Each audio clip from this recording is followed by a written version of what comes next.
Bitcoin fits into the risk on category. And then other times it seems like, oh, wait, it's not risk on because it's not performing with the S&P and the NASDAQ or NVIDIA, as a matter of fact, right? And so it's just kind of still trying to figure itself out, which is okay. But as a trader, as an investor, this is where charts are so important. If you follow the charts, you don't have to be like, oh, well, why isn't it doing that? It's just like, well, the chart told us it never confirmed above this line, so it was still in weak form. And sure enough, it's come back in.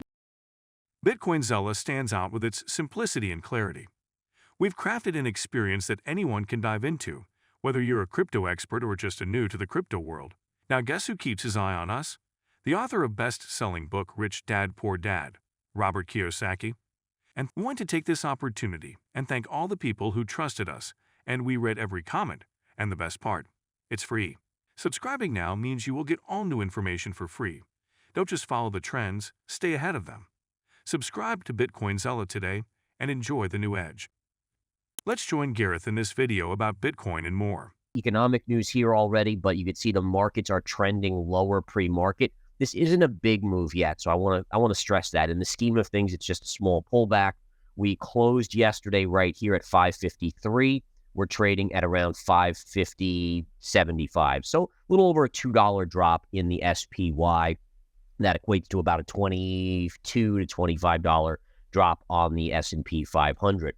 Housing starts and building permits did come out today. We came in at 1.24 million for housing starts. Expectations were for 1.34, so a weaker economic number there. And building permits, 1.4 million versus 1.43 expected. So both the housing numbers today were weaker than expected. But I just want to make this clear, right? You know, you see in the media, the mainstream media out there, they're like, oh, mortgage rates dropped a little bit. This is great.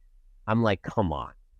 Like, you know, housing prices are still ridiculous. The economy's slowing. The consumer's hurting.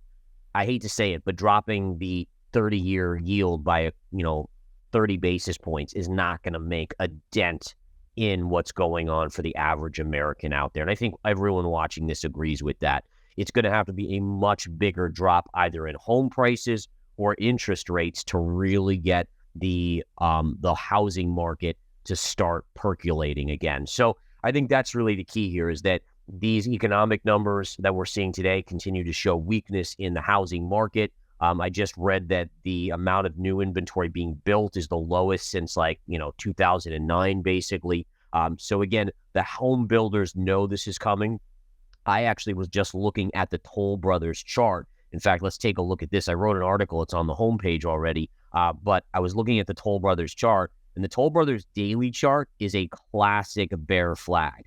Classic, right? So if we look at this, right? So here's your move up on Toll. Then we have this drop. And then look at this perfect little bearish flag pattern formation. And they report earnings next week. So I'm really curious about what we hear from them next week. But I've got to imagine, considering where the stock is trading, if we zoom out on this chart, guys, the stock, again, just from basically from 2023, look at this vertical move. And then this is, by the way, I'm on the weekly chart now. But then if we flip back to the daily, we have that beautiful bearish pattern going into the earnings next week. I think they're Tuesday after the close. We'll get those numbers. Okay. All right. Just flipping back to the S&P 500 daily chart. Robert Kiyosaki warns of an impending market crash, urging people to invest in gold, silver, and Bitcoin, and to rely on self-preparation rather than the Federal Reserve. Robert Kiyosaki, author of Rich Dad Poor Dad, warns that a massive market crash is imminent, advising people to prepare for a crash landing that could lead to a potential depression. Kiyosaki criticizes Vice President Kamala Harris, Treasury Secretary Janet Yellen, and Fed Chairman Jerome Powell, referring to them as the Three Stooges and blaming them for the country's economic problems. Kiyosaki urges his followers not to rely on the Federal Reserve, which he views as the root of economic issues. Instead, he emphasizes the importance of self-preparation to navigate the coming financial challenges. To protect against the potential crash, Kiyosaki recommends investing in tangible assets like gold, silver, and Bitcoin, suggesting these as safer alternatives to relying on government actions. Drawing on his experience as a helicopter pilot in Vietnam, Kiyosaki stresses the importance of preparation, noting that proper planning was key to his survival during the war. He parallels this to the current economic situation, urging others to prepare similarly. So again, what we have here, and let me get rid of those economic numbers there. We had yesterday the S&P 500 surging up even above my zone of death or danger zone, and we actually gapped above it. Now, this is called what's called a river theory. And a river theory is a theory that I developed. It is not in any book, but I'm going to unveil it right now. Basically, what the river theory tells you, and it's everything that I develop is very much tangible. It's very easy to understand when you explain it in terms of an analogy. So let's say we come up to a big river, right? So there's this massive river. You're walking along, you got to get to the other side of the river. You come up and it's like, the Amazon or the Mississippi. I mean, it's just a massive river. And you're like, okay, crap. So I got to swim across this. I'm going to be exhausted. I might drown. I might not get across. And so that's resistance, right? The river is resistance. Now, the next thought process is, okay, well, forget about this. I'm going to turn around and go back. So that's when you come up to a resistance like the danger zone.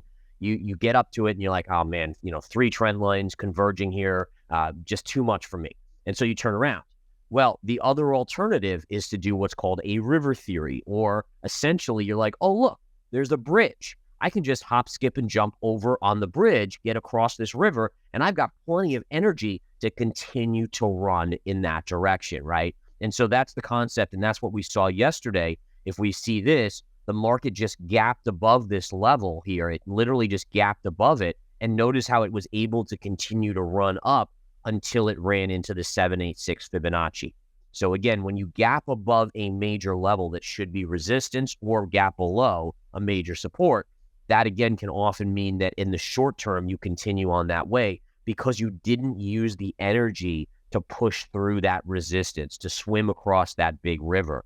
And therefore, again, explains why yesterday we were able to push up. But lo and behold, what did we do? We went right into the 786 Fibonacci, and now we're seeing a little bit of a pullback. And just going back to the intraday, you're getting a little bounce off the lows here.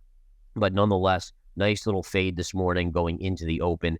Market's open in about 24 minutes. All right, looking at the NASDAQ 100, same thing. Nice little rollover here. Early in the morning, we did see NVIDIA green on the day, but it has turned red since. That's really when the market started to come down a little bit harder. A little bit of a bounce right here. Again, if you're a member of Smart Money Stocks and ETFs, you know the last day or so, I've been accumulating SOX, which is 3 times short the semis.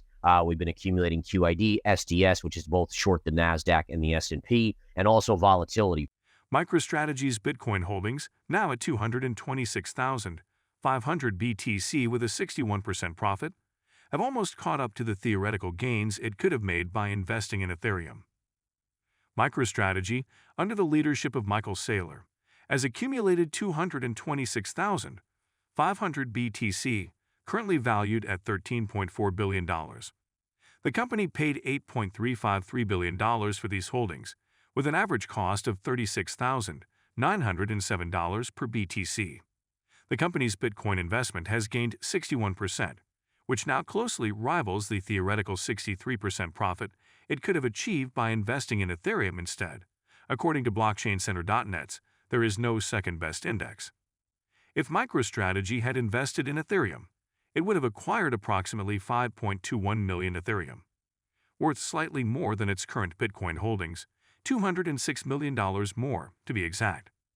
Had MicroStrategy chosen to stake Ethereum immediately, it could have gained an additional 535,672 Ethereum, adding $1.39 billion to the theoretical profits and bringing the total potential value to $14.9 billion. While Ethereum was previously seen as a potentially more profitable choice, the narrowing gap between Bitcoin and Ethereum returns highlights the strong performance of Bitcoin in MicroStrategy's portfolio. If you've been with us so far, a big thank you. Don't forget to subscribe for free to Bitcoin Zella for your daily news. The link is waiting below. That's all for today's crypto news. Stick around for more updates, insights, and analysis on cryptocurrencies. Share your thoughts in the comments, like this video, and subscribe for more exciting content.